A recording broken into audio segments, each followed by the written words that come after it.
শেষ সুভা আবারও নিস্তুপ হয়ে গেল। শক্ত করে ধরে রাখা খাটিয়াটা ছেড়ে দিল সে। মাটিতে অচেতন হয়ে অবস্থায় পড়ে আছে। রিহান কলে কথা বলার জন্য মানুষের সমাগম ছেড়ে একটু দূরে সরে গিয়েছে। ইভা মাটিতে বসে সুভার মাথাটা উঁচিয়ে ধরে ডাকছে, তবে সুভার কোনো সাড়া শব্দ নেই। ইভা চেঁচিয়ে বলল, কেউ গিয়ে দুলাভাইকে খবর দাও, আবার অজ্ঞান হয়ে গিয়েছে। সবার মাঝে থেকে ইভার বয়সে একটা মেয়ে রিহানের খোঁজে বেরোলো। বাড়ি থেকে বেরিয়ে রাস্তার দিকে এলো। রাস্তার একপাশে বিশাল বড় এবং মোটা একটা কাঁঠাল গাছ আছে। সেই গাছে এক হাতে রেখে অন্য হাতে কানে ফোন ধরে কথা বলছে। মেয়েটা দৌড়ে গিয়ে রিহানের পেছনে দাঁড়িয়ে বলল, ভাই শুনছেন? রিহান পেছন ফিরে তাকাতেই মেয়েটা বলে উঠল, ওখানে শুভাপু অজ্ঞান হয়ে গিয়েছে, তাই ইভা আপনাকে ডাকতে বলেছে। ফোনের ওপাশে থাকা মানুষটাকে কল ব্যাক করবে বলে কল কেটে দিয়ে ফোনটা পকেটে ভরে মেয়েটার উদ্দেশ্যে বলল, ওকে চলো। রিহান দৌড়ে এলো সেখানে। সবাইকে সরিয়ে দিয়ে নিচে হাঁটু গেড়ে বসে সুভাকে পাজা কোলে তুলে ঘরের দিকে গেল। পেছন পেছন সেই মেয়েটাকে বিছানায় বালিশ ঠিক করে দিল। তাদের সুভাকে শুইয়ে দিয়ে রিহান বলল, তোমার নাম কি? মেয়েটা সুভার মাথার কাছে বসে মিনমিন করে বলল, আমার নাম মিতু।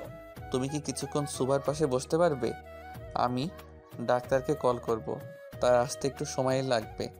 আমি আপাতত ওদিকের কাজটা সম্পূর্ণ করি। আপনি চিন্তা করবেন না, আমি আপুর কাছে আছি, আপনি যান। ধন্যবাদ মিতু।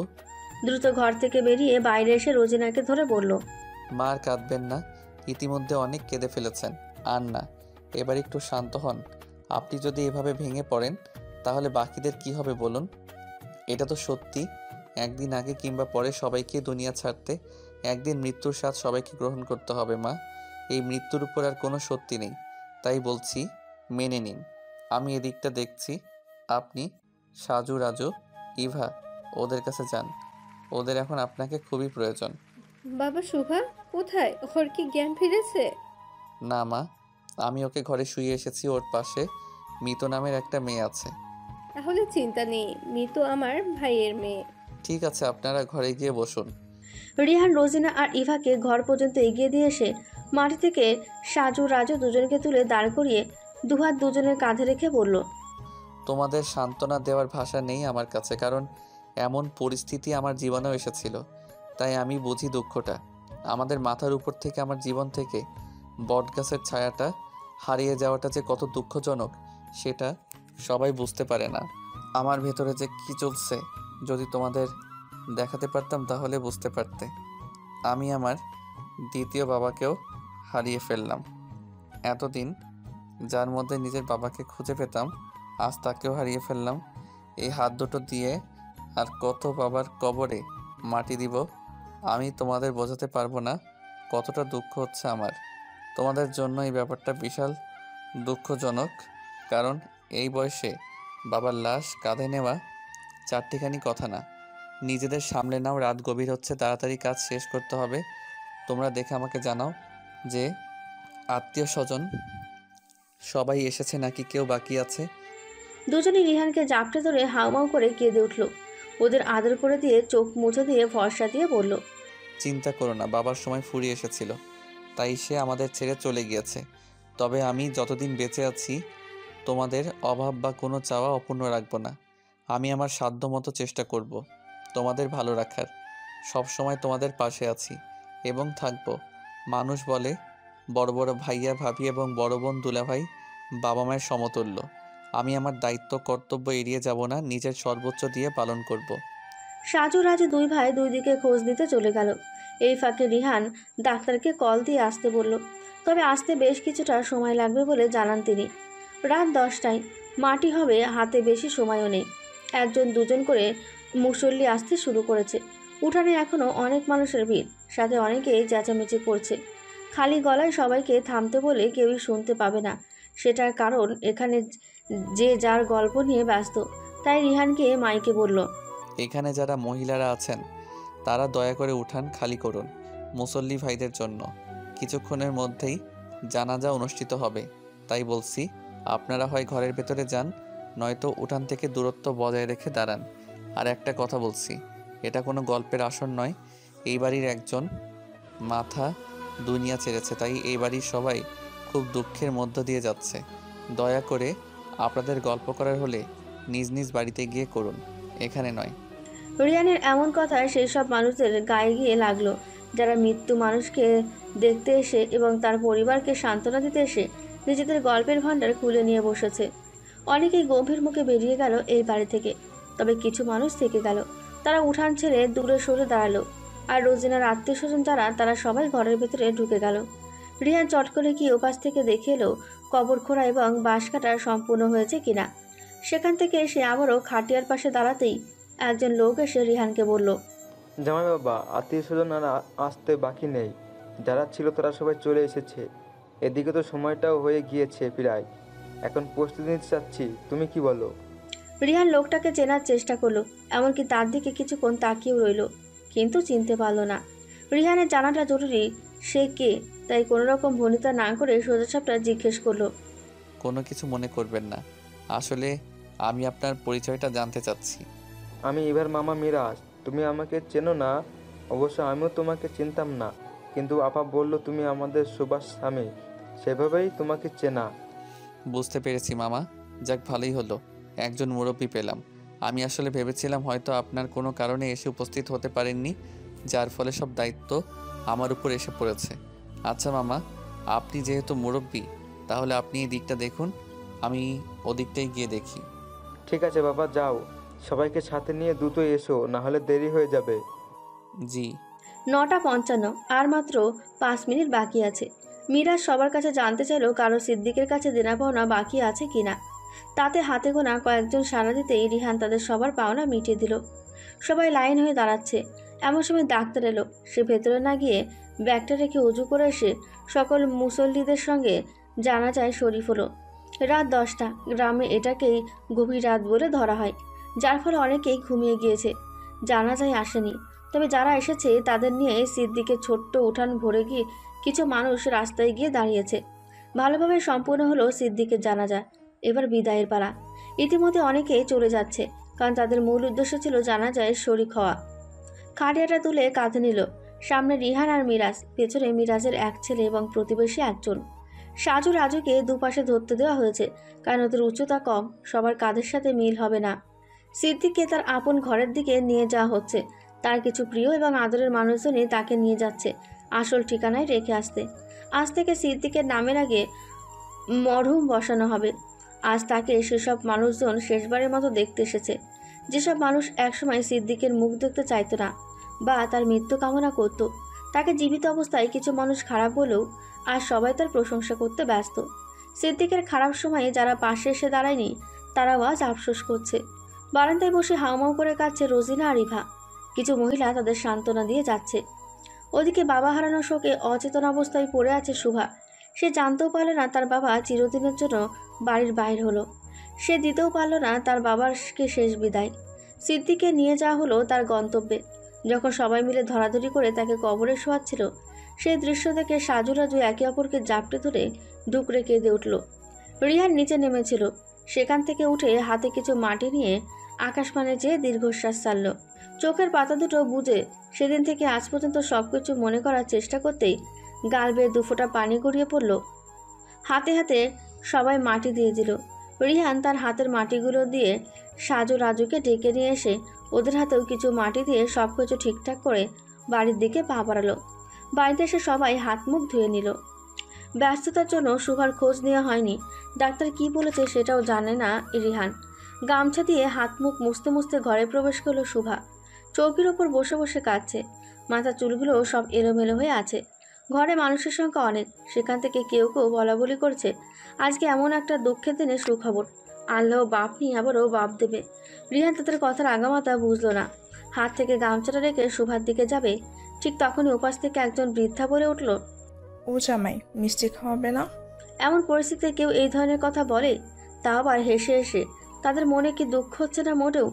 রিহান চটে গিয়ে গম্ভীর মুখে বলল, এইসব কথা বলার সময়টা আপনারা কি বুঝতে পারছেন আমাদের মনের উপর দিয়ে ঠিক কী যাচ্ছে? পরিস্থিতি বুঝে মানুষের সাথে রসিকতা করতে হয়। রিহানের কথায় সে ভ্রুকুচকে বলল, এমনভাবে কথা বলছো কেন জামাই? সুখবর পেলে তো মানুষ মিষ্টি মুখ করে। কিসের সুখবরের কথা বলছেন? একজন মানুষ মারা গিয়েছে, সেটাই আপনার কাছে সুখবর বলে মনে হচ্ছে? সেটা কেন হবে? আমরা কি মানুষ না? সিদ্দিকের মৃত্যুতে যথেষ্ট দুঃখ পেয়েছি আমরা, তবে আজকের দিনে এমন একটা সুখবর শুনে ভালোই লাগছে। বারবার কি সুখবর সুখবর বলে যাচ্ছেন আপনারা? আসলে ব্যাপারটা কি পরিষ্কার করে বলুন তো। কেন, ডাক্তার তোমাকে কিছু বলেনি? না, আমার সাথে তো দেখা হওয়ার আগেই চলে গিয়েছে। বৃদ্ধা সব কিছু বলতে যাবে তখনই রোজিনা এসে সবার উদ্দেশ্যে ভাঙা ভাঙা গলায় বলল, ঘরে জামাই ঢুকেছে তবুও তোমরা এখানে দাঁড়িয়ে আছো? আমার সাথে পাশের ঘরে এসো সবাই। রোজিনার কথা মতো সবাই বেরিয়ে গেল ঘর থেকে। রিহানের কাঁধে হাত বুলিয়ে দিতে দিতে রোজিনা বলল, বাবা সেই আশা থেকে এখন পর্যন্ত অনেক খেটেছ, এক দণ্ডও বুঝতে পারোনি। তুমি গিয়ে সুভার পাশে বসো, আমি মিতু আর সাজুকে দিয়ে তোমাদের খাওয়ার ঘরে পাঠিয়ে দিচ্ছি। খেয়ে দিয়ে ঘুমিয়ে যেও। আর বাবা, আর শুধু ডাল ভাত আলু ভর্তা খেতে হবে। আসলে যে বাড়িতে কেউ মারা যায় সেদিন সেই বাড়ির রান্নাবান্না হয় না, প্রতিবেশীরা ডাল ভাত দিয়ে গেলে সেইগুলি খেতে হয়, তাই একটু কষ্ট করে খেয়ে নিও বাবা। মা, আপনি এমনভাবে সব কথা বলছেন শুনে মনে হচ্ছে আমি অন্য মানুষ, আপনাদের কেউই না। না বাবা, ওরকম কিছু না, তোমার তো এসব খেতে অভ্যাস নেই, তার জন্যই বললাম আর কি। অভ্যাস লাগে না মা, পরিস্থিতির সঙ্গে সঙ্গে সব কিছু মানিয়ে নিতে হয়। দেখো শোভা, সেই কখন থেকে কাঁদছে, মেয়েটা কারো কথাই শুনছে না। তুমি ওকে সামলাও, না হলে ওর নিজের শরীরই খারাপ হয়ে যাবে। ঠিক আছে মা, আপনি গিয়ে অল্প করে কিছু খেয়ে নিন, সবাইকে খাইয়ে নিজে না খেয়ে থাকবেন না কিন্তু। কিভাবে খাবো, গলা দিয়ে খাবার নামবে না। তবুও বেঁচে থাকার জন্য অল্প হলেও খেতে হবে। ঠিক আছে বাবা। রোজিনা বেরিয়ে যেতে রিহান দরজাটা হালকা চাপিয়ে দিয়ে শুভার কাছে এসে বসতেই তাকে জাপটে ধরল শুভা। অতিরিক্ত কাদার ফলে গলার আওয়াজ ছোট হয়ে গিয়েছে, চোখ মুখ ফোলা ফোলা লাগছে। কাঁদতে কাঁদতে শুভা বলতে শুরু করলো, আমার কপালটা এত খারাপ কেন? ছোটবেলায় মাকে হারিয়েছি, এখন আবার বাবা। কেন আমার সাথে এমন হয় বলতে পারো? আমি কি খুব পাপ করেছি যার কারণে আল্লাহ আমার সাথে এমনটা করছে? আমি তো শেষবারের মতো আমার বাবার মুখটা ভালো করে দেখতেও পারলাম না। আমাকে আমার বাবার সাথে কবর দিয়ে এসো, আমি এখানে থাকতে পারছি না। আমি আমার বাবার কাছে যাব। আমাকে এভাবে এতিম বানিয়ে চলে গেলে বাবা, তুমি একটা বার আমাদের কথা চিন্তা করলে না? তোমাকে ছাড়া আমরা কিভাবে ভালো থাকবো বাবা? আমি কিভাবে মেনে নিব তুমি বেঁচে নেই? আমি এই বাড়িতে কিভাবে থাকবো তোমাকে ছাড়া? ও বাবা, ফিরে এসো তুমি, নয়তো আমাকে নিয়ে যাও তোমার কাছে। রিহান নিজের চোখ দুটো মুছে নিয়ে বলল, বাবার সময় এই পর্যন্তই ছিল, তুমি নিজেকে সামলাও শোভা। এভাবে কান্নাকাটি করলে কিচ্ছু হবে না, শুধু নিজের শরীর খারাপ ছাড়া। তার চেয়ে বরং তুমি দোয়া করো আল্লাহ যেন বাবাকে ভালো রাখেন। শান্ত হও বলছি। টেবিলের ওপর থাকা ফোনটা বেজে উঠল। শুভা শব্দ পেয়ে রিহানকে ছেড়ে দিল। ফোনটা হাতে নিয়ে স্ক্রিনে সেই ডাক্তারের নাম্বারটা দেখে চট করে কলটা রিসিভ করে কানে ধরতেই ওপাশ থেকে ডাক্তার বলল, আসলে মিস্টার রিহান, সে সময় আপনি খুব ব্যস্ত ছিলেন। এদিকে আমার চেম্বারে কিছু রুগী এসে বসেছিল, তারা বারবার কল দিচ্ছিল, তাই আপনার জন্য অপেক্ষা করতে পারিনি। ঠিক আছে, সমস্যা নেই, আমি টাকা পাঠিয়ে দিব। আপনার স্ত্রী এখনো কাছে কেন? আমি তো তাকে এবং সেখানে থাকা সবাইকে বলে এসেছি। তার এত উত্তেজনা, দুশ্চিন্তা, কান্নাকাটি এসব করা যাবে না। এমনিতেই আপনার স্ত্রী শরীর প্রচুর দুর্বল, হয়তো ভেতরে ভেতরে সবসময় দুশ্চিন্তা করে। এখন কিন্তু তা করা যাবে না। সবসময় হাসি খুশি থাকতে হবে এবং পুষ্টিকর সব খাবার খেতে হবে। আচ্ছা ডাক্তার, সুবার ঠিক কী হয়েছে বলুন তো? আপনাকে এখনো বলিনি। না আসলে আপনি তো দেখেই গিয়েছেন কেমন সময় যাচ্ছে আমাদের। জি জি, বুঝতে পেরেছি। আপনি কিন্তু এখনো বললেন না সুবার কি হয়েছে। যদিও এই সময় এভাবে বলাটা ঠিক হচ্ছে না, তবুও বলছি। আপনাকে অনেক অনেক অভিনন্দন মিস্টার রিহান, আপনি বাবা হতে চলেছেন। রিহান যেন তার কানকে বিশ্বাস করতে পারছে না। কি বলছে এসব? আদৌ কি সে কানে ঠিক শুনেছে নাকি দুশ্চিন্তায় ভুল কিছু শুনল? আর সকালে তো এর জন্য কত কথা শোনালো ফিরোজা। তাহলে রিহান শিওর হওয়ার জন্য আবার জিজ্ঞেস করলো, কি বললেন আপনি? আপনার স্ত্রী প্রেগন্যান্ট। সব কিছু পরিষ্কার হলো রিহানের কাছে। এই জন্যই তখন সেই বৃদ্ধা মিষ্টি খাওয়ার কথা বলেছিল, আবার বারবার সুখবর সুখবর বলেছিল। এত কিছু বড় তৃপ্তির হাসি আসলো রিহান। এক নজর শুভাকে দেখে বলল, আলহামদুলিল্লাহ, আল্লাহর দরবারে লক্ষ কোটি শুক্রিয়া। ঠিক আছে, তাহলে ভালো থাকুন, আল্লাহ আপনাদের মঙ্গল করুক। ডাক্তার কল কেটে দিল। রিহান পুনরায় ফোনটা টেবিলের ওপর রেখে শুভার পাশে গিয়ে বসে বলল, আল্লাহর কুদরত বোঝা বড় দায়, আজ তোমার কাছ থেকে তোমার বাবাকে কেড়ে নিল। দেখো, এই আজই আমাদের এত ভালো একটা খবর দিল। শুভা কান্না থামিয়েছে, মাথা নিচু করে ছোট্ট সুরে বলল, বাবা যদি শুনতো তার নাতি নাতনি আসতে চলেছে পৃথিবীতে, তাহলে কি যে খুশি হতো। হ্যাঁ, ঠিকই বলেছ। এর মধ্যেই মিতু আর সাজু খাবার নিয়ে এলো। কারো মন মেজাজ ভালো নেই, তাই তারা কিছু না বলে চুপচাপ বেরিয়ে যাবে বলে ঠিক করেছে। দরজা পর্যন্ত গিয়েছে, তখনই রিহান বলল, তোমরা কি খেয়েছো মিতু, সাজু? সাজু উত্তরে বলল, হ্যাঁ দুলা ভাই, আমরা খেয়ে নিয়েছি, আপনারাও খেয়ে নিন। ঠিক আছে, আর কান্নাকাটি না করে গিয়ে ঘুমিয়ে পড়ো, কেমন? আচ্ছা। ওরা চলে যেতেই রিহান উঠে এসে দরজাটা লাগিয়ে দিয়ে খাবার মাখিয়ে শুভাকে খাইয়ে দিয়ে নিজেও খেয়ে নিল। খাওয়া শেষে প্লেটটা টেবিলের ওপর রেখে শুয়ে পড়ল শুভা। রিহানের বাহুতে মাথা রেখে বলল, বাবার তো অসুখ ছিল না, তাহলে কেন হঠাৎ করে এমন হলো? আজ সকালেই বাবা ঢাকার উদ্দেশ্যে বেরিয়েছিল। তার নাকি খুব মন চাইছিল তোমাকে দেখার, তাই তোমাকে দেখতে রওনা দিয়েছিল। ভাগ্যের নির্মম পরিহাস, অর্ধেক রাস্তা যাওয়ার পরেই বাসটা অ্যাক্সিডেন্ট করে। সেখানে বহু মানুষ আহত এবং নিহত হয়েছে। তাদের মধ্যে বাবা ছিল একজন। আমি বাবাকে বলেছিলাম ঢাকাতে যেতে মন চাইলে আমাকে জানাতে। আর তুমি বলো বিয়ের পর থেকে এখন পর্যন্ত কিন্তু প্রত্যেকটা বার আমি ড্রাইভার দিয়ে গাড়ি পাঠিয়ে দিয়েছি সবাইকে নিয়ে যেতে, কিন্তু এবার হয়তো বাবা আমাদের অবাক করতে চেয়েছিল, তাই আমাদের কিছু জানায়নি। এর মধ্যে এত কিছু হয়ে গিয়েছে, তোমাকে খবর দিয়েছে কে? তখন তুমি ইলাকে বলে গিয়েছিলে আমাকে কফি দিতে। ইলা আমাকে কফি দিয়েছিল, আমি কয়েক চুমুক খেয়েছিলাম।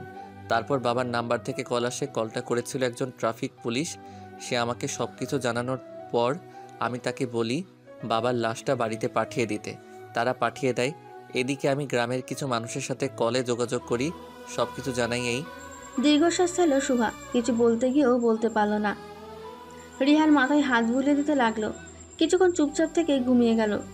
রিহান ঘড়ির দিকে দেখলো রাত অনেক হয়েছে, তাই সেও চোখ দুটো বুজে নিল। সিদ্দিক দু হাত বাড়িয়ে ডাকছে শুভাকে।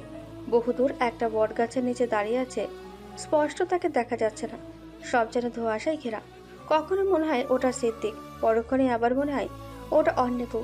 তবে সে স্পষ্ট করে শুভার নাম ধরে ডাকছে, সাথে কেঁদে কেঁদে বলছে, শুভা মা আয় আমার কাছে, তোকে দেখি না কতদিন হলো। আমার মনে খুবই দুঃখ লেগেছে, আমি তোকে শেষবারের মতো দেখতে আসতে পারিনি। আমি যাচ্ছিলাম তোর কাছে, তবে নিয়তি আমাকে তোর কাছে পৌঁছাতে দিল না। নিয়তি আমাকে সোজা তোর মায়ের কাছে নিয়ে এলো। আমার এখানে ভালো লাগে না মা, তুই আসবি আমাকে দেখতে, আয় না মা, তোর বাবা এখানে ভালো নেই। শুভা দৌড়ে যেতে চাইছে তার বাবার কাছে, কিন্তু পারছে না। অচেনা কিছু মানুষজন তাকে তার বাবার কাছে যাওয়া থেকে আটকাচ্ছে। কেউই যেতে দিতে চাইছে না। খুব কাঁদছে শুভা, তবুও তাকে ছাড়ছে না। খুব শক্ত করে ধরে আছে সবাই। শুভা নিজের হাত দুটো জোরে সোরে ঝটকা দিয়ে চিৎকার করে বলে উঠল, আমি আসছি বাবা, তুমি ওখানেই দাঁড়াও। এই তো আমি চলে এসেছি, তুমি আমাকে রেখে যেও না বাবা। শুভার চিৎকারে ঘুম ছুটে গেল তার পাশে থাকা মানুষটার। আচমকা এমন হওয়াতে বেশ ঘাবড়ে গিয়েছে রিহান। তড়িঘড়ি করে বিছানায় উঠে বসে শুভার দিকে তাকালো। গরমকালেও সকালবেলা একটু একটু ঠান্ডা থাকে গ্রামে, তবে শুভাকে দেখে মনে হচ্ছে সূর্যমামা শুভার খুব কাছে এসে তাকে তাপ দিয়ে গিয়েছে। ঘেমে এনে একাকার অবস্থা। রিহান শুভার গলার নিচ দিয়ে ধরে তুলে বসালো। ঘন ঘন শ্বাস ছাড়ছে, হয়তোবা গলাটাও শুকিয়ে কাঠ হয়ে গিয়েছে। শুভার মাথায় হাত বুলিয়ে খুব শান্তভাবে জিজ্ঞেস করলো, কি হয়েছে শোভা, দুঃস্বপ্ন দেখেছো নাকি? পানি। রিহান চৌকি থেকে নেমে টেবিলের উপর রাখা জগ থেকে এক গ্লাস পানি এনে শুভার হাতে দিতেই ঢক ঢক করে খেয়ে নিল। রিহান গামছা দিয়ে শুভার মুখটা মুছে দিয়ে বলল, স্বপ্ন নিয়ে বেশি ভাবতে নেই, কারণ স্বপ্ন কখনো মানুষকে সুখ দেয় না, যা দেয় তা হলো দুঃখ। তাই বলছি, স্বপ্নে যা কিছু দেখেছো তা ভুলে যাওয়ার চেষ্টা করো। তুমি জানো বাবা আমাকে ডাকছিল, তোমরা বাবাকে যেখানে রেখে এসেছো সেখানে বাবা একদমই ভালো নেই। বাবার মনে বড্ড দুঃখ, আমাকে শেষবারের মতো দেখতে পারেনি বলে। বাবা আমাকে যেতে বলেছে তার কাছে, আমি যাব। আচ্ছা ঠিক আছে, এত বেশি উত্তেজিত হওয়ার দরকার নেই। আমি একটু পরে তোমাকে নিয়ে বাবার কবর থেকে ঘুরিয়ে আনবো, ওকে? হুম। সকাল তো হয়েছে, আরও ঘুমাবে নাকি উঠে যাবে? আর ঘুমাবো না, দেখি বাইরে সবাই কি করছে, তুমি বরং আরেকটু ঘুমাও। বাইরে গিয়ে কান্নাকাটি করবে না কিন্তু, তুমি কাঁদলে ইভা, সাজু, রাজু সবাই কাঁদবে, তাই তুমি শক্ত থাকবে।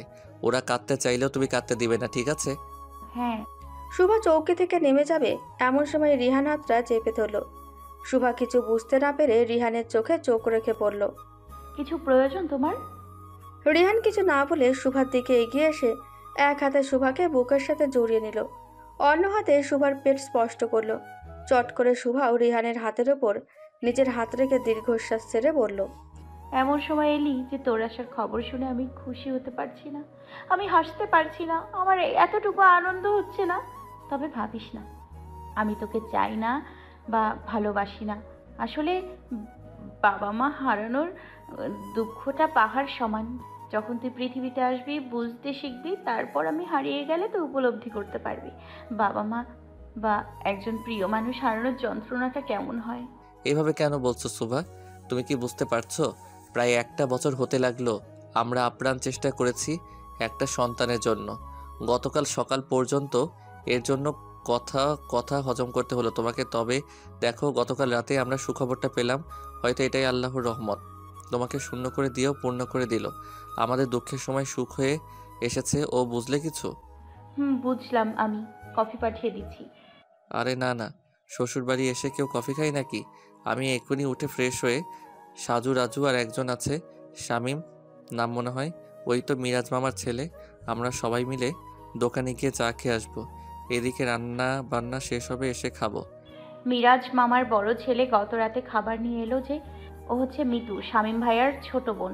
ওদের আরো 2টা ভাই আছে, ওটা পিচ্চি। আমি চিনি মিতুকে, মেয়েটা ভীষণ ভালো মনের একজন মানুষ। তুমি চিনলে কি করে? মিরাজ মামা এবং তার পরিবার আমাদের বাড়িতে আসে না তেমন একটা, বাবা মারা গিয়েছে বলেই এসেছে। সে যাই হোক, গতকাল সন্ধ্যায় তুমি যখন অজ্ঞান হয়ে গিয়েছো তখন আমি একটু দূরে ছিলাম। এরপর মিতু গিয়ে আমাকে জানায়। আমি এসে তোমাকে নিয়ে ঘরে এলাম। তখনও আমার পেছন পেছন ঘরে ঢুকে বালিশ ঠিক করে দিয়েছে। এমনকি তোমার জ্ঞান ফেরার আগ পর্যন্ত ও তোমার পাশেই বসেছিল।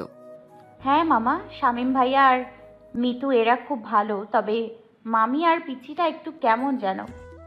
বুঝলাম। শুভা রিয়ানের হাতটা নিজের পেটের ওপর থেকে সরিয়ে উঠে ওড়নাটা ঠিক করে দরজাটা খুলে বেরিয়ে গেল। রান্নাঘরের দিকে তাকাতেই দেখতে পেল মিরাজের স্ত্রী শারমিন রাঁধছে, তার পাশে রোজিনা বসে আছে মনমরা হয়ে। ইভা আর মিতু শারমিনের হাতে হাতে এটা ওটা করে দিচ্ছে। সবাই কাজ করলে তাদের কারো মুখে এক বিন্দু পরিমাণ হাসি নেই। বিশেষ করে রোজিনা আর ইভার মুখ একদম মলিন হয়ে গিয়েছে। ঘর থেকে নেমে সোজা রোজিনার সামনে গিয়ে পায়ের কাছে বসে রোজিনার হাঁটুতে হাত দুটো রেখে বলল, মা, তুমি যদি এভাবে মনমরা হয়ে বসে থাকো তাহলে আমাদের কেমন লাগবে বলো তো? এক মাকে হারিয়ে ফেলেছি অনেক আগেই, কাল আবার বাবাকেও হারিয়ে ফেলেছি।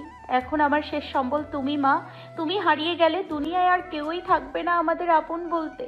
তাই বলছি এভাবে থেকো না, দুশ্চিন্তা কম করো, নিজের শরীরের যত্ন নাও, ঠিকমতো খাওয়া দাওয়া করো। রোজিনা শুভাকে নিজের বুকে টেনে নিয়ে কাঁদতে কাঁদতে বলল, মারি, আমি কত খারাপ আচরণ করেছি তোর বাবার সাথে। আমি তার মুখে মুখে তর্ক করেছি বহুবার। আমি বলতেও পারিনি তোর বাবা এভাবে ছেড়ে যাবে আমাদের। আল্লাহ তাকে না নিয়ে যদি আমাকে নিয়ে যেত তবুও ভালো হতো। আমি মানুষটা খুবই নিকৃষ্ট। এই আমি তোর সাথে কতই না অন্যায় করেছি। আমি তোর সাথে খারাপ ভাষায় কথা বলেছি, মেরেছি, আরও কত কিছু করেছি, তার হিসেব নেই। আর তুই এত কিছুর পরেও আমাকে শেষ সম্বলের জায়গা দিলি। আমি তো এসব পাওয়ার যোগ্যতাই রাখি না রে মা। মানুষের মধ্যে ভুল বোঝাবুঝি হয় মা, এটা স্বাভাবিক বিষয়। আপাতত সেগুলা বাদ দাও, আর কেঁদো না। শুভা নিজের ওড়না দিয়ে রোজিনার চোখ দুটো মুছে দিয়ে বলল, একদম চিন্তা করো না মা, আল্লাহ আছে সাথে, তিনি যা করবেন তাই আমাদের জন্য মঙ্গলকর। মিতু কলসি নিয়ে কলপারে যাচ্ছে পানি আনতে। সেটা দেখে শুভা পেছন থেকে ডাক দিয়ে বলল, দাঁড়া মিতু, আমি যাচ্ছি, তুই একটু বস, অনেক তো করেছিস তোরা। শুভা বসা থেকে উঠতে যাবে তখন রোজিনা খপ করে হাত ধরে বলল, ওরা করতে পারবে, সমস্যা নাই, কিন্তু তোর এই সময়ে ভারী কাজকর্ম একদমই করা যাবে না। এখন থেকে খুব সাবধানে চলাফেরা করতে হবে মা। এটা তো তেমন ভারী কোনো কাজ নয় মা, আমি পারবো। তুই যদি আমার কথা না শুনিস তাহলে কিন্তু জামাইকে সব বলতে বাধ্য হব শুভা। শুভা মুখটা ছোট করে বলল, আমি শুনবো তোমার কথা। শুভা সেখান থেকে উঠে গিয়ে হাত মুখ ধুয়ে এসে দেখে নিল কি কি রান্না হচ্ছে। শারমিন অতটা ভালো করে কথা না বলে শুভার সাথে, তাই শুভাও এত বেশি কোনো কথা বলল না। তার সাথে। রোজিনার কাছ থেকে জানতে পারলো সাজু রাজু ওরা এখনো ঘর থেকে বেরোয়নি, তাই শুভা ওদের ডাকতে বড় ঘরে চলে গেল। এদিকে রিহান ঘর থেকে বেরিয়ে এসে এদিক ওদিক এক নজর দেখে রোজিনার উদ্দেশ্যে বলল, মা, সুভাকে দেখতে পাচ্ছি না, ও কোথায় গিয়েছে? সাজু রাজু উঠেনি শুনে বড় ঘরে গেল। তোমার কিছু লাগবে বাবা? না মা, ওকে দেখতে পাচ্ছিলাম না, তাই জিজ্ঞেস করেছি। আমি গিয়ে হাত মুখ ধুয়ে আসি। আচ্ছা যাও বাবা। চটজলদি রান্নাঘর থেকে মিতু বাইরে এসে বলল, ভাই চলুন, আমি আপনাকে পানি দিচ্ছি। তড়িঘড়ি করে রিহান বলে উঠল, না না মিতু, তোমাকে কষ্ট করে পানি দিতে হবে না, আমি নিজেই নিয়ে নিতে পারবো। আসলে ভাইয়া টিউবওয়েলটা একটু সমস্যা করছে, আপনি পানি তুলতে পারবেন না। আপনি বরং এখানেই দাঁড়ান, আমি গিয়ে পানি তুলে দিয়ে আসছি, তারপর আপনি হাত মুখ ধুয়ে নেবেন। তোমার কষ্ট হয়ে যাবে তো মিতু, সমস্যা নেই, আমি পারবো। এতে আমাদের অভ্যাস আছে ভাইয়া, আপনি একটু দাঁড়ান, আমি যাবো আর আসবো। রিহানকে আর কিছুই বলতে দিল না, দৌড়ে কলপারে গিয়ে পানি তুলে দিয়ে আবার চলে এলো। রিহান মৃদু হেসে ছোট্ট করে একটা ধন্যবাদ জানিয়ে কলপারের দিকে গেল। একে একে সবাই উঠে হাত মুখ ধুয়ে তৈরি হলো। রিহান তাদের সবাইকে সাথে নিয়ে চা খেতে চলে গেল দোকানে। এগিয়ে এরা রান্নাবান্নার কাজ শেষ করে খাবারগুলো অল্প অল্প করে বাটিতে নিয়ে একটা টেবিলের ওপর রেখে বড় একটা খাটের ওপর পাটি বিছিয়ে সব কিছু একদম ঠিকঠাক করে রাখলো। ওরা বাড়িতে আসা মাত্রই খেতে দেবে। খানিকক্ষণ গত হতেই ফিরে এলো। আজ যাওয়ার সময় হেঁটে গেলেও ফিরে এসেছে ভ্যান গাড়ি দিয়ে। বাড়ির উঠানে আসতেই রিহান মা বলে ডাকতেই সবাই ঘর থেকে বেরিয়ে এসে দেখে ভ্যান গাড়ি ভর্তি বস্তা, ভেতরে কি আছে জানা নেই কারো। শুভা চুপচাপ ঘরের দরজায় দাঁড়িয়ে আছে, সাথে ইভা, মিতু আর ওদিকে রোজিনা আর শারমিন গিয়ে গাড়ির পাশে দাঁড়িয়ে রিহানের দিকে অবাক হয়ে তাকিয়ে রোজিনা প্রশ্ন করলো, এসব এত কি বাবা? আসলে মা, আমি শুনেছি যে কেউ মারা গেলে গ্রামের দিকে 3 দিনের মাথায় কিছু লোকজন খাওয়াতে হয়। আগামীকাল তো বাবার 3 দিন হবে, তার জন্য কিছু বাজার এনেছি, বাকিটা মিরাজ মামা দেখে নেবে, আমি তার সাথে কথা বলে এনেছি এসব। মামা বলল সে নাকি রাঁধতে পারে, তাই আমি মনে করি এই দায়িত্বটা তার উপর ছেড়ে দেওয়াই উত্তম হবে। সব কিছু কি তুমি একাই করবে বাবা? সেই শুরু থেকে এখন পর্যন্ত অনেক করেছো আমাদের জন্য, আর কত ঋণী করবে আমাদের বাবা। রিহান কিছু বলতে যাবে তখনই রোজিনার পাশ থেকে শারমিন মুখ গোমরা করে বলল, হয়েছে রে রোজিনা, এত নাটক করতে হবে না। নিজের তো এসব করার মুরদ নেই, সেই তো জামাইয়ের কাছ থেকে হাত পেতে টাকা নিতে হবে, আবার বড় বড় কথা বলিস, লজ্জা করে না? ভাগ্যিস তোর মেয়ে এত বড়লোক একটা ছেলেকে পটিয়ে নিজের স্বামী করেছে, নয়তো এত সুখ তো দূরে থাক, ওকে কেউ বিয়েও করতো না, যা কেলেঙ্কারি করেছে। শারমিনের কথায় রিহানের গা পিত্তি জ্বলে যাচ্ছে, তবুও নিজেকে শান্ত করে নিল, কারণ এটা ঝগড়াঝাটি বা রাগারাগি করার সময় নয়। রোজিনা মুখটা দুঃখী করে মাথা নিচু করে নিল। রিহান গলা খ্যাকারি দিয়ে বলতে শুরু করলো, সম্পর্কে আপনি আমার মামি শাশুড়ি, গুরুজন, আর আমাদের বর্তমান পরিস্থিতিটাও এতটা ভালো নেই, যার কারণে সবারই মন মেজাজ একদম ঠিক নেই। তবুও বলছি, আচ্ছা আপনি যে এতগুলো কথা বললেন, এগুলো ঠিক কী কারণে বললেন? আজ আমি মেয়ের জামাই না হয়ে যদি সাজু রাজুর মতো তাদের একজন ছেলে হতাম, তাহলে কি আমার দায়িত্ব ছিল না আমার বাবা মা এবং আমার পুরো পরিবারের জন্য দেখে শুনে রাখার? আমি কি তাদের ছেলে হয়ে তাদের বিপদে পাশে এসে দাঁড়াতাম না? যদি মা তার ছেলের কাছ থেকে টাকা নেয়, তাহলে তো এখানে আপনার কোনো সমস্যা থাকার কথা নয় মামি। আমি আমার নিজের বাবা মা এবং আমার স্ত্রীর বাবা মায়ের মধ্যে কোনো ভেদাভেদ করি না। এমনকি আমি পৃথিবীর কোনো বাবা মাকেই অন্য চোখে দেখি না, কারণ বাবা মা সবসময় বাবা মাই হয়, সেটা আমার হোক বা অন্যের। রইল বাকি পটানোর কথা, মানুষ বলে রতনে রতন চিনে, আপনিও ঠিক সেটাই প্রমাণ করলেন। আসলে আপনি হয়তো ভালোবাসা, মায়া, মোহাব্বত এসব সম্পর্কে কিছু জানেন না, তার জন্যই খুব সহজে বলতে পারলেন সুভা আমাকে পটিয়েছে। সুভা ইচ্ছাকৃত এমন কোনো কাজ করেনি, যা কিছু হয়েছে তা নিয়তি করেছে। আশা করি বুঝতে পেরেছেন। তবে আপনি আপনার এত নিচু মন মানসিকতার প্রমাণ না দিলেও পারতেন মামি। শারমিন যেন তেলে বেগুনে জ্বলে উঠল, রাগে দাঁতে দাঁত চেপে রোজিনার উদ্দেশ্যে বলল, তুই নিজে কিছু বলতে পারিস না, এখন তোর মেয়ের জামাইকে দিয়ে আমাকে অপমান করালি? তো মনে রাখিস, আমি আর এক মুহূর্ত এখানে থাকবো না, এক্ষুনি চলে যাব আমি। এতক্ষণ চুপচাপ সব কথা শুনলেও শামীম নিজের মায়ের এমন সব কথাবার্তা শুনে অনেকটাই ছোট হয়ে গিয়েছে সবার সামনে। যদিও শারমিন এরকমই, তবুও রিহান নতুন